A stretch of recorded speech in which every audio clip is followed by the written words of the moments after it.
एक बार कौआ बड़ा नाराज हुआ ब्रह्मा जी पर, रो रहा था। एक महात्मा जी निकले, कौआ बोला महात्मा जी सुनो। महात्मा जी बोले क्या हुआ? बोले हम पर कृपा करो।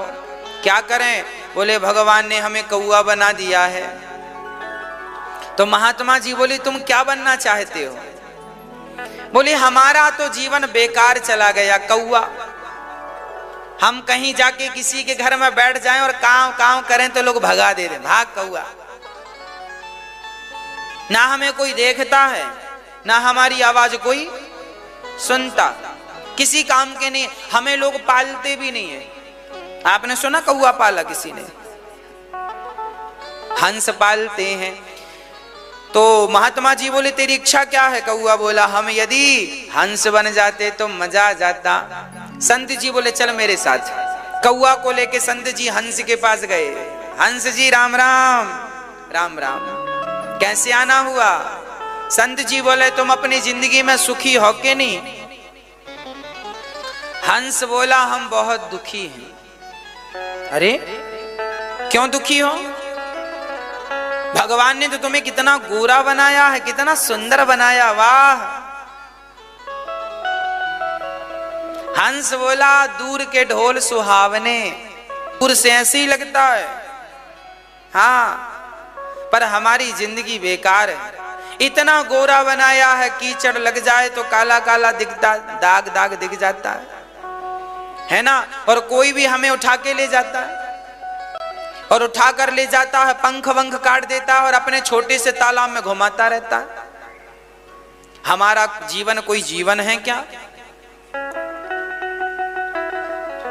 फिर तुम्हारी क्या इच्छा है?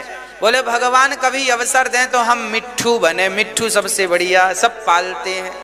तोते के पास गए, कहो राम राम। तोते ने देखा कौआ, हंस और महात्मा जी आए हैं, कैसे आना हुआ? हंस बोला तुम बहुत सुखी हो इसलिए तुमसे मिलने आ गए। तोता बोला किसने कहा सुखी हो? अरे हम देखते हैं कितने तुम्हारी चोंच कितनी सुंदर है, पंख कितने, लोग तुम्हें देखने आते हैं, वाह कितना सुंदर है। तुमसे सुंदर कोई होगा? मिट्ठू बोला ये बताओ तुमने यहां कितनी परिक्रमा लगाई पेड़ की? बोले हमने 3 परिक्रमा लगाई। बोले मैं यहीं बैठा था, तुम 3 बार घूमे तब मैं दिखा। मैं पेड़ों के पत्तों में ही मिल जाता हूं क्योंकि उनका रंग और मेरा रंग एक सा है। पेड़ के पत्ते और मिट्ठू का रंग लगभग एक सा है। मिट्ठू बोला सुनो हमारा जीवन बेकार है।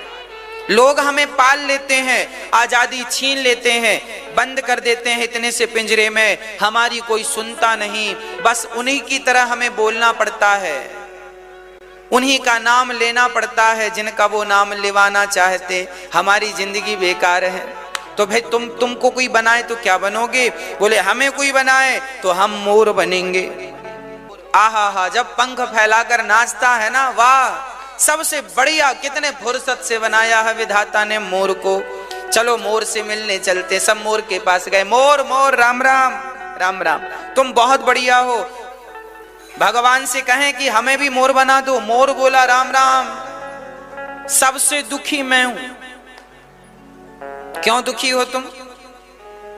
बोले ये दुनिया के लोग आते हैं, चोरी चोरी चुपके चुपके मुझे पकड़ लेते हैं और मेरे शरीर से मेरे पंख नोच नोच कर बाजार में 20 रुपए का एक पंख बेच देते हैं, 50 रुपए का एक पंख बेच देते हैं, 100 रुपए का एक पंख बेच देते हैं। जिंदा शरीर से पंख नोच लिए जाते हैं। मैं रोता बिलखता चिल्लाता रह जाता हूं। मेरी जिंदगी कोई जिंदगी है? तो फिर मोर से पूछा क्यों तुम्हें कोई बनाए तो तुम क्या बनना चाहोगे? मोर बोला यदि ब्रह्मा जी मुझसे पूछें कि तुम्हें क्या बनना, तो मैं कहूंगा मुझे कौआ बना दो। कौआ बड़ा प्रसन्न हुआ। कौआ ने कहा तुम कौआ क्यों बनना चाहते हो? मोर ने कहा सुन, हमें भय है कि लोग हमें पकड़कर हमारे पंख ना नोच लें, मिट्ठू को भय है कि पकड़कर कोई पिंजरे में ना बंद कर ले, हंस को भय है कि पकड़कर कोई छोटे से पानी के पाट में ना रख ले, पर कौआ तुम्हें किस चीज का भय है? आज तक किसी ने कौआ को पकड़ा? चिकन बिरयानी फलानी बिरयानी होती है पर कौआ बिरयानी होती है? हाँ, मतलब कौआ को कोई खाने के लिए भी नहीं मारता। सबसे सुखी कोई है तो कौआ है। बोले कौआ को किसी लिए नहीं मारा, ना कोई पिंजरे में बंद करता, ना तो कोई पानी में पकड़ के रखता, ना तो कोई खाने के लिए मारता। बस तुम बढ़िया हो, कहीं भी बैठो कहीं भी उठो। कौआ बोला राम राम राम, मुझे लगा ये लोग सुखी हैं, पर अंत में तो यही निकला कि मैं ही सुखी हूं। इसका तात्पर्य यह है कि हम लोगों को लगता है फलाना व्यक्ति ज्यादा सुखी है।